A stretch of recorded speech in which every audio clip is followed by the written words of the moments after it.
Hello every one. ഇന്നുണ്ടാക്കാൻ പോകുന്നത് നമ്മൾ garlic മായോ ആണ്. അത് നമ്മൾ കഴിഞ്ഞ ദിവസം ഉണ്ടാക്കിയ ഫ്രൈഡ് ചിക്കൻ്റെയൊക്കെ കൂടെ ഡിപ്പായിട്ട് യൂസ് ചെയ്യാം. ഇനി ഷവർമ ഉണ്ടാക്കുന്നവർക്കാണെങ്കിൽ അത് ഷവർമയിലുള്ള സോസായിട്ട് യൂസ് ചെയ്യാം.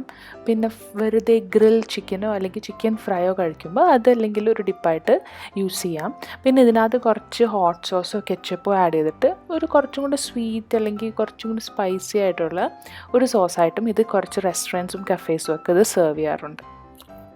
ഗാർലിക് മായുടെ മെയിൻ ഇൻഗ്രീഡിയൻറ്റ് വെളുത്തുള്ളിയാണ്. പിന്നെ അതിനകത്ത് നമ്മൾ മുട്ട എടുക്കും. മുട്ടയുടെ വൈറ്റാണ് യൂസ് ചെയ്യണത്, യെല്ലോ യൂസ് ചെയ്യണില്ല. അപ്പോൾ 2 എഗ് വൈറ്റ്, പിന്നെ ഒരു പകുതി നാരങ്ങ, 2-3 അല്ലി വെളുത്തുള്ളി, കുറച്ച് ഉപ്പ്, പിന്നെ ഓയിൽ വേണം. ഓയിൽ നന്നായിട്ട് വേണം. ഇനി ഒലിവ് ഓയിലിൻ്റെ ടേസ്റ്റ് ഇഷ്ടമുള്ളവർക്കാണെങ്കിൽ നോർമൽ കുക്കിംഗ് ഓയിൽ മാറ്റി ഒലിവ് ഓയിൽ യൂസ് ചെയ്യാം.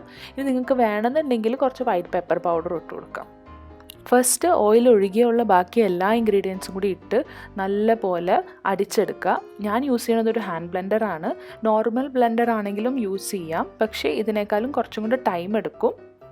അപ്പോൾ ആ എഗ് വൈറ്റൊക്കെ നല്ലപോലെ പതഞ്ഞ് വന്ന് കഴിയുമ്പോൾ നമ്മുടെ ബ്ലെൻഡർ ഓഫ് ചെയ്യാം. എന്നിട്ടാണ് നമ്മൾ ഓയിൽ ആഡ് ചെയ്ത് കൊടുക്കാൻ പോകുന്നത്. ഓയിൽ ഒഴിച്ചു കൊടുക്കുമ്പോൾ ഫുൾ ഓയിലും ഒറ്റയടിക്ക് ഒഴിച്ചു കൊടുക്കരുത്. കുറച്ചായിട്ട് ഒഴിച്ചു കൊടുത്തിട്ട് ബീറ്റ് ചെയ്തുകൊണ്ടിരിക്കേണ്ടത്. അപ്പോൾ ഇങ്ങനെ ബീറ്റ് ചെയ്ത് കൊടുക്കുന്നതിൻ്റെ ഇടയ്ക്ക് നമുക്ക് കാണാം ഓയിൽ ഒഴിക്കും തോറും അത് തിക്കായിട്ട് വരുന്നുണ്ട്. അപ്പോൾ ഫസ്റ്റ് സെറ്റ് ഓഫ് ഓയിൽ ഒഴിച്ച് ബീറ്റ് ചെയ്ത് കഴിഞ്ഞിട്ട് അടുത്ത ഓയിലും പതുക്കെ ഒഴിച്ചു കൊടുക്കുക.